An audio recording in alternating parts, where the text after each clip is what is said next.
everybody, welcome back to Steph's Movies and Music. I am, of course, Steph. So this is another anniversary video, I guess.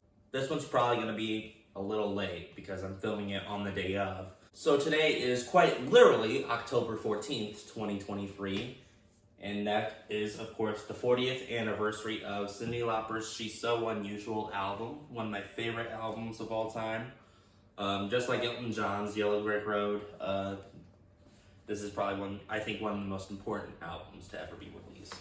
It's very important to note that this album made Cyndi Lauper the first female singer to have 4 top 5 singles released, all from just one album. This album is mainly new wave based. A lot of the songs are influenced by synth pop and pop rock and rockabilly and stuff like that. This album peaked at number 4 on the Billboard 200, and it also stayed within the top 40 of the Billboard 200 for 65 weeks, which is not too shabby, I must say. It sold 6 million copies in the US alone and also 25 million worldwide. Believe it or not, this is actually one of the best-selling studio albums that were released in the 80s. Now, fairly recently, in 2020, Rolling Stone listed it as, I think, number 184 on their 500 greatest albums released of all time. And even more so, in 2019, the album was selected by the Library of Congress for preservation in the U.S. National Registry for being culturally, historically, and aesthetically significant. Nothing. Now we get to talk about those singles. There's quite a lot to be said about it.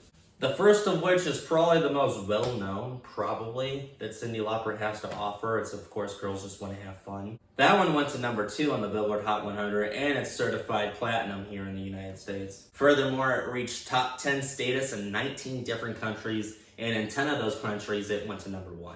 So, not too bad. Moving on to the second single, which is Time After Time, which was released a whole 7 months after Girls Just Want to Have Fun. That one spent 2 weeks at number 1 on the Billboard Hot 100 and spent a total of 20 weeks on the Billboard Hot 100 altogether. So that's also pretty cool.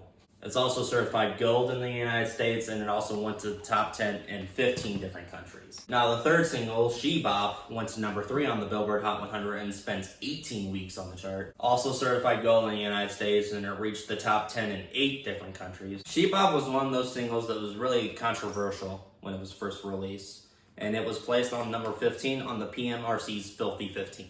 She said it before in a live performance that she thinks that probably helped her career, and I have to agree.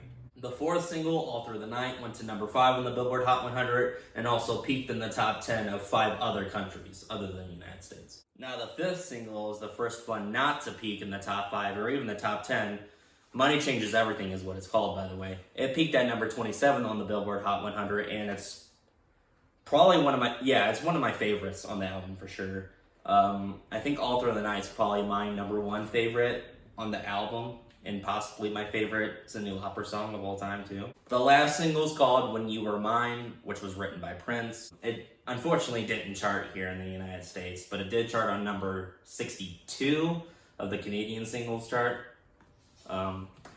It's kind of random, but that's the only place that it charted at all, so I figured I'd put it out there. Anyway, like I said, this is one of my favorite albums. Happy 40th anniversary, Cyndi. I'd love to meet her. I've seen her in concert one time. She was amazing. She opened up for Rod Stewart, and she blew Rod Stewart out of the water. Alright, well that's it. Thank you guys so much for watching, and I will see you guys later. Have a good one. Steph signing off.